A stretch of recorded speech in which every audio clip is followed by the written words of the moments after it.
Okay, in this presentation we're going to look at we're going to use Laplace transforms to solve the initial value problem here. So we have dy dt is equal to 3y minus 4 times this integral here. So the integral is e to the minus t minus u times yu du, integrated from 0 to t. Also, actually while I remember it, we also have that initial value for y0 is equal to 1. Okay. Now, the first thing I'm going to talk about is that integral. So what I'm going to do actually is just quickly go to my Laplace transform tables and just remark on the second last one there. So actually, I'll just move it down there so just actually you can sort of clearly see. This is what they call the convolution formula. The convolution of f of g. The Laplace transform of that is the f of s times g of s. So it's actually what you have to do there is pick out the individual components, get the Laplace transform for each, and multiply it. That's it. So that's fine. Just actually also as a remark, I'm going to switch dy dt into, I'm just going to switch notation there to the derivative of y, to use that dash mark there, the other notation just above my pen there, okay? And so that the Laplace transform of that is s times f of s minus f0. So I'm just holding the page here. It's a little bit wobbly. But anyway, just remember that, okay? That's why we have this here, okay? So let's just actually, so I just switched the notation to be consistent with the tables, okay? So what I'm going to do actually here is we're going to get the left-hand side, the Laplace transform of the left-hand side and let that equal to the right-hand side, the Laplace transform of the right-hand side. Now, what I'm going to do here is actually just break this up into chunks, get the Laplace transform of each, and then piece it all back together. So, the Laplace transform of the derivative of y, dy dt, or y dash, is s times y of s minus y0, s times y of s minus 1, because y of 0 is equal to 1. Okay, so that was straightforward enough. The Laplace transform of 3y is 3 times y of s. And the Laplace transform of that convolution term is e to the minus t times y of t. Actually, I should have put a little bit more attention into picking out those terms there. But those are the two component terms, e to the minus t and y of t. The Laplace transform of e to the minus t is 1 over s plus 1. And the Laplace transform of yt is equal to y of s. Okay.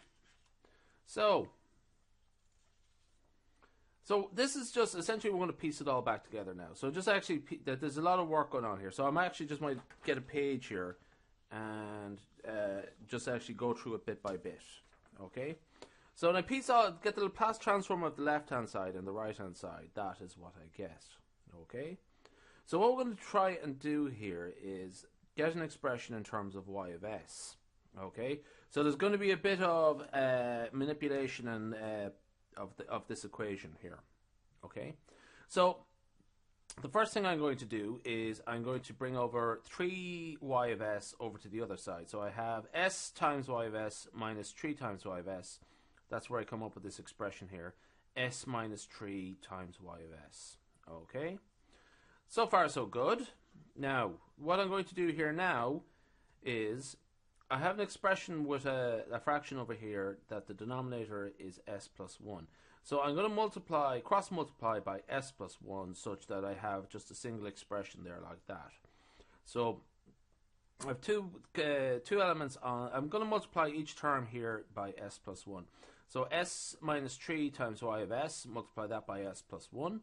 Multiply 1, or minus 1 if you prefer, by s plus 1. So I get minus s plus 1.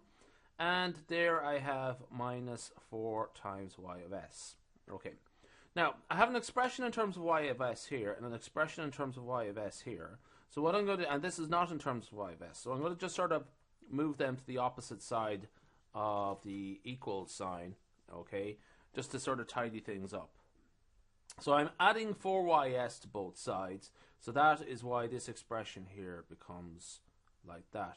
S minus 3 times s plus 1 plus 4 all times y of s, and s plus 1 over on this side. Okay, so what we have there is a quadratic. Okay, simplify it. we would get s squared minus 2s minus 3 plus 4 times y of s equals s plus 1. So that would actually work out to be s squared minus 2s plus 1 times y of s equal to s plus 1. So things are starting to fall into place now. Okay, so we have y of s is equal to s plus 1 over s minus 1 to be squared. That's actually a little bit tricky. Okay, so what we have to do here is be a little bit smart about how we can approach this. So there's no very obvious calculation. I mean, it would be great if that was the numerator was s minus 1 and they'd all be able to cancel out, and that would be great. That's an idea. We can actually express s plus 1 as s minus 1 plus 2. So I'll just move that up there so it's in shot. Okay. So s minus 1 over s minus 1 squared. So s plus 1 is s minus 1 plus 2. Okay. So we have one expression here. We're breaking it up. We're decomposing it. S minus 1 over s minus 1 squared. That is 1 over s minus 1. That's a very simple calculation. 2 over s minus 1 squared. Okay. That actually is not so hard at all. So what I'll draw your attention to is the fifth of the Laplace transform, t to the n times e to the at. The Laplace transform that is n factorial over s minus a times n plus 1. So essentially, n factorial, just that the numerator of the Laplace transform is just some integer. So we can actually sort of transfer that. We can sort of consider this expression here in that form. That's straightforward enough. That's e to the inverse Laplace transform of that is e to the t. That's almost, I'm not going to even talk about that anymore. Okay. Well, actually, I'll just draw your attention to that if looking at the fourth one there, if we let a equal to 1, that just becomes e to the t. Okay. Now, so what we have to do is look at this one here. Okay. So we have, there we go. Sorry, I just forgot the squared sign there. Okay. So that's in the form k times n factorial over s minus a n plus 1. K is just to account for multiples. Okay. So n is equal to 1 because n plus 1 is equal to 2. Okay. N factorial is equal to 1. K times n factorial is equal to 2. That means we have k is equal to 2. Okay.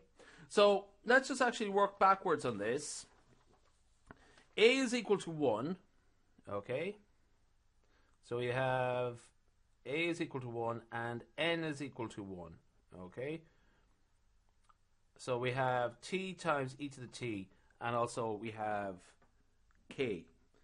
The multiple there, k. So that is our answer there. You can sort of readjust it in terms of, for example, e to the et times 1 plus 2t or something like that. But I leave it like that. That is the inverse Laplace transform. That is the solution of what we were trying to do. Okay, we'll leave it there. That's great.